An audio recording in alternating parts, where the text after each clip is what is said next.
কয়েকদিন ধরে সারা দেশের অধিকাংশ জায়গায় ঝরছে বৃষ্টি। কোথাও ভারী, আবার কোথাও গুঁড়ি গুঁড়ি বৃষ্টি।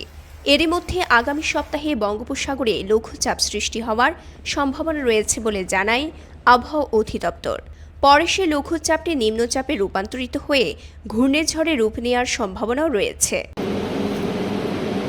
গতকাল আবহাওয়া অফিস জানায়, উত্তর বঙ্গোপসাগর ও তৎসংলগ্ন এলাকায় গভীর মেঘমালা সৃষ্টি ও ঝোড়ো হাওয়ার আশঙ্কায় চট্টগ্রাম, কক্সবাজার, মোংলা ও পায়রা বন্দরে ৩ নম্বর সতর্ক সংকেত দেখাতে বলা হয়েছে। বিশ্ব আবহাওয়া সংস্থা সম্ভাব্য দুটি ঘূর্ণিঝড়ের নামকরণ করেছে শক্তি ও মন্থা নামে। আবহাওয়া বিশেষজ্ঞদের মতে, যদি আরব সাগরের ঘূর্ণিঝড়টি আগে শেষ হয়, তাহলে বঙ্গোপসাগরের ঝড়টি তুলনামূলকভাবে বেশি শক্তিশালী হতে পারে। এদিকে উত্তর বঙ্গোপসাগরে অবস্থানরত সব মাছ ধরা নৌকা ও ট্রলারকে পরবর্তী নির্দেশ না দেওয়া পর্যন্ত উপকূলের কাছাকাছি এসে সাবধানে চলাচল করতে বলা হয়েছে। বিষয়টি নিশ্চিত করেছেন কক্সবাজার আবহাওয়া অধিদপ্তরের সহকারী আবহাওয়াবিদ আব্দুল হান্নান।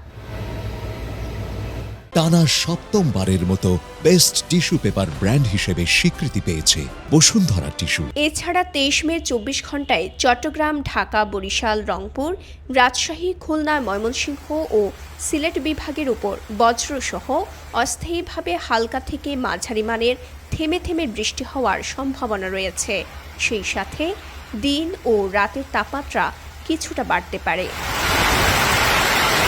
২৪ ও ২৫ মে চট্টগ্রাম, ঢাকা, বরিশাল, খুলনা, রংপুর, রাজশাহী, ময়মনসিংহ ও সিলেটের দু এক জায়গায় অস্থায়ী দমকা ঝোড়ো হওয়ার সঙ্গে দিন ও রাতের তাপমাত্রা প্রায় অপরিবর্তিত থাকবে।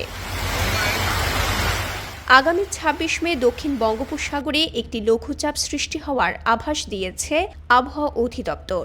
এছাড়া মৌসুমী বায়ু প্রবেশের সঙ্গে সঙ্গে বৃষ্টির পরিমাণ বাড়তে পারে বলে জানায় সংস্থাটি। এদিকে কক্সবাজার সমুদ্র সৈকতে সতর্কতার জন্য লাল হলুদ পতাকা টাঙানো হয়েছে। স্থানীয় মানুষ ও পর্যটক নিরাপত্তায় কাজ করছে লাইফগার্ড, বিচ কর্মী এবং ট্যুরিস্ট পুলিশ। কালের কণ্ঠ।